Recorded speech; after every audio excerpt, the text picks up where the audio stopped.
Okay, the next concept is virtualization, and virtualization is really a big jump forward kind of in the last 10 years or so. We've been able to virtualize pretty much everything. Started off with virtualizing workstations, it's moved on to servers and storage and then networking.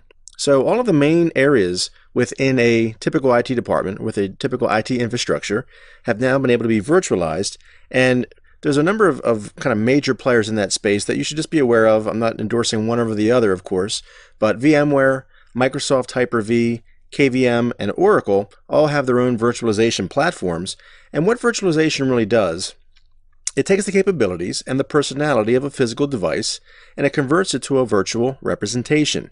Basically meaning we can take a PC or a server, all the physical attributes, all the things that you typically associate with that server, the amount of CPU capability, the processor, the network, the amount of RAM, so on and so forth. We can virtualize that and basically place it into a container, if you will, onto another server. So in other words, we could take 5, 10, 15, 20 physical servers, virtualize those, and put those virtual representations or those virtual containers onto a single server. In this instance, let's just say like a VMware ESX host or ESX cluster.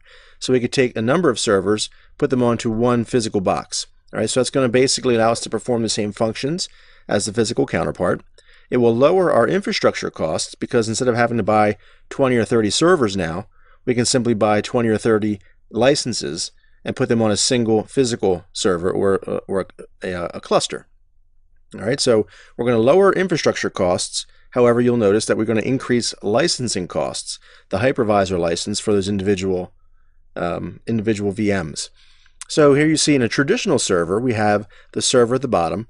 We install an operating system on top of that server, and then we install our applications on top of the operating system. Okay, that's just a typical server rollout or a typical workstation.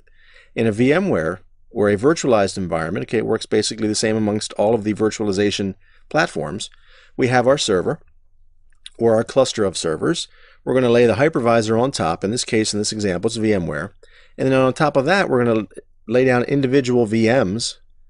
And each of these guests are comprised of an OS and an app or multiple apps. So we're in essence taking what used to be a physical server, virtualizing that into a single container and dropping that on top of our hypervisor.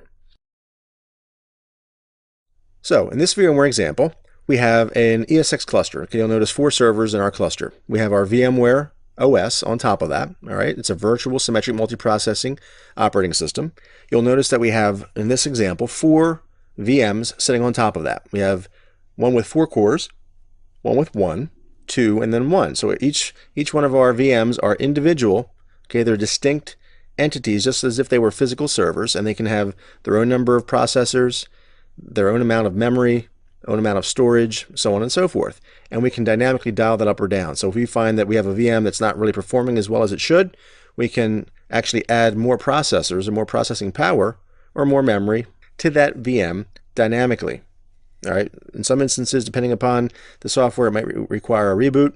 But regardless, we can add resources to that rather than having to go out and buy a new physical server. On the ESX cluster itself, or the ESX host, basically we have a pooled or a set of pooled resources. So CPU, memory, storage, and network, all of that is shared among all of the VMs sitting on that ESX cluster. So now instead of having a physical server for every application, let's say we have 5 databases, instead of having 5 physical servers like we would do in a traditional environment, we can have one ESX cluster and then 5 VMs. That way each of the VMs are much more fully utilized, and the actual ESX cluster, the physical hardware, is much better utilized. All right, we also reduce power, cooling, heating and cooling, so on and so forth. Now here's an example of VMware vCenter. Okay, the main screen. It shows our entire infrastructure as far as all the VMs, all the vCenters in our environment, and then the individual components that make up our different clusters, and then it shows the health, any risks that may pop up, our overall efficiency, and then it shows the workloads, CPU, memory, disk, and network for the entire cluster, any anomalies, faults, so on and so forth. So it allows us to look at a glance and see how our entire VMware infrastructure is doing.